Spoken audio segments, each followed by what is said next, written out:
Historia de la pedagogía. Sección 22. Primera parte. La cultura y la educación en la antigüedad. 7. Aristóteles. 39. La ética. 40. La política y la educación. 39. La ética.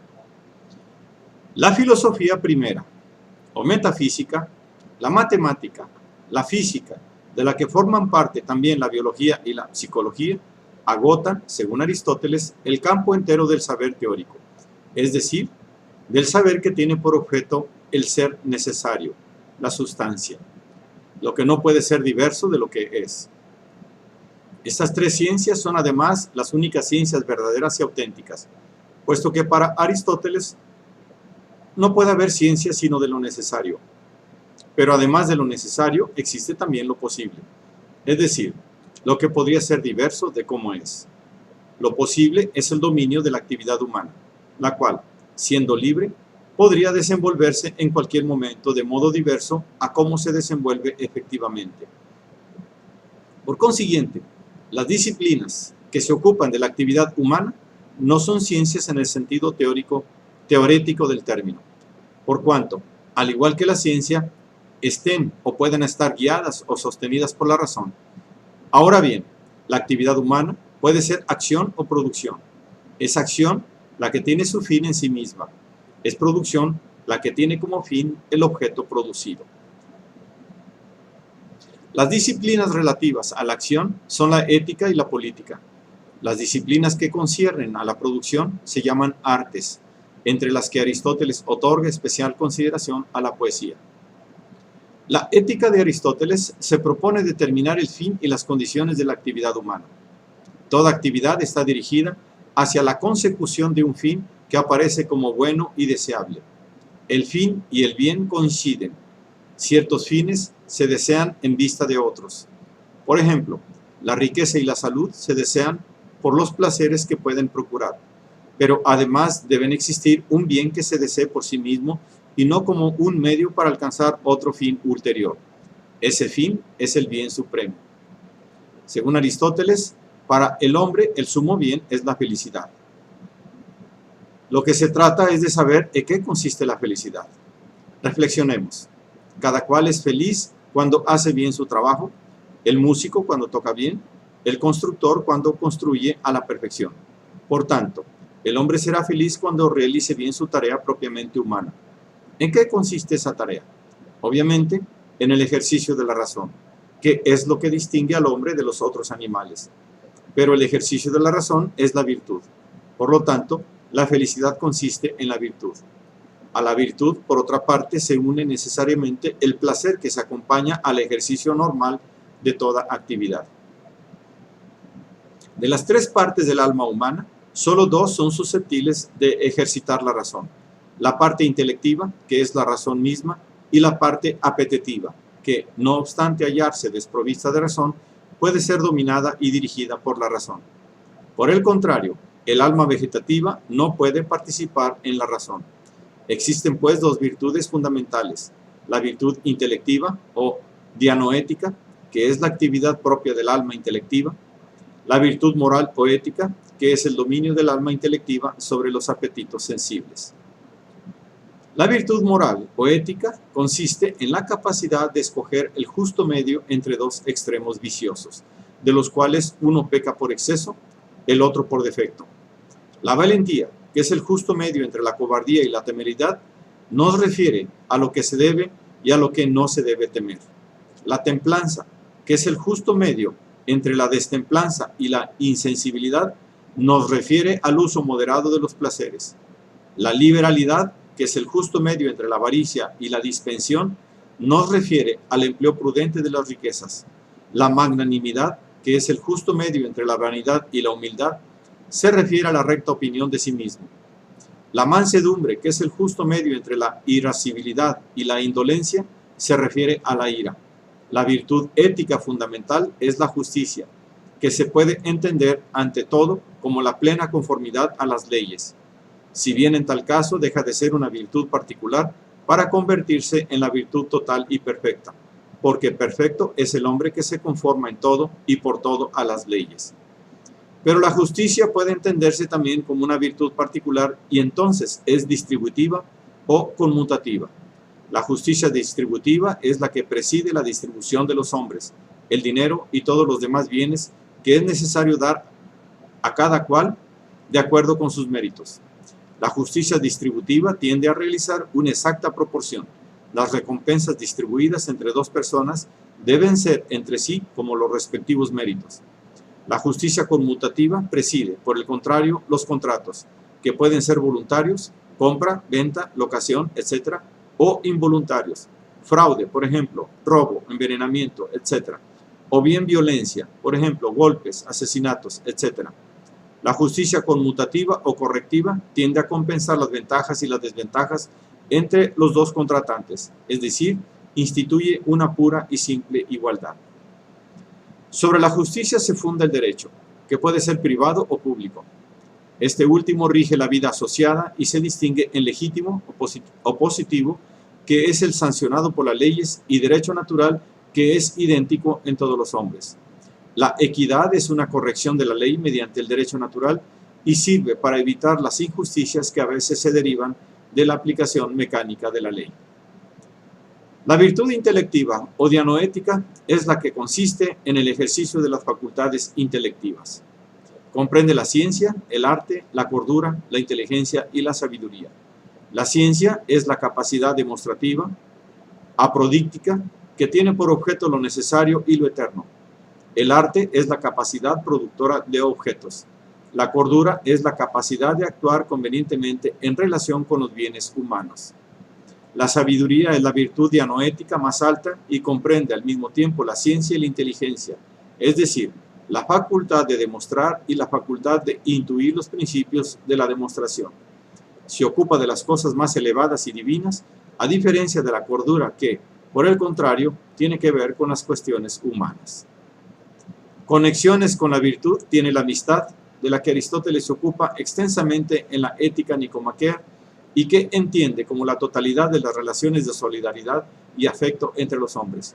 La verdadera amistad no se funda ni sobre la utilidad ni sobre el placer recíproco, sino sobre el bien y la virtud, y como tal es estable y eterna. La más alta encarnación de la vida moral y de la vida humana en general es, según Aristóteles, el sabio. Y en efecto, la más alta forma de vida para el hombre es la vida teorética, es decir, la vida dedicada a la investigación científica. El sabio se basta a sí mismo porque su fin está en él mismo, en la actividad de su razón. Por tanto, también la vida del sabio está hecha de serenidad y paz. Él no se afana persiguiendo fines que no puede alcanzar. De esta forma, Aristóteles hace propia y defiende en la ética la actitud adoptada anteriormente por Sócrates y Platón. La más alta vida es para el hombre la que se dedica a la investigación. Solo en ella alcanza el hombre su fin supremo, su felicidad. 40. La política y la educación. Estrechamente conectada con la ética está la política, o sea, la ciencia de la vida social del hombre. En efecto, el hombre es esencialmente un animal político, es decir, un animal que vive en sociedad con sus semejantes y fuera de esta sociedad no puede alcanzar la virtud. Pero precisamente por esa razón, el Estado, que regula la vida social, no solo tiene la obligación de velar por el bienestar material de los ciudadanos, sino también y sobre todo por su educación moral para conducirlos a la virtud. A diferencia de Platón, Aristóteles no se tomó el trabajo de delinear un modelo de Estado ideal desprovisto de fundamento en la realidad histórica. Es necesario tener presente, dice, un gobierno que no solo sea perfecto, sino también factible, y que pueda adaptarse fácilmente a todos los pueblos. Para ello, estudia las formas de gobierno históricamente existentes con el objeto de determinar cuál es la mejor. Distingue tres tipos fundamentales de gobierno: la monarquía o gobierno de un hombre solo, la aristocracia o gobierno de los mejores, la democracia o gobierno de la multitud. Esta última se llama politeia, o gobierno por antonomasia, cuando la multitud gobierna en provecho de todos. A estos tres tipos corresponden otras tantas degeneraciones. La tiranía, que es una monarquía que tiene como fin la ventaja del monarca. La oligarquía, que tiene como fin la ventaja de los pudientes.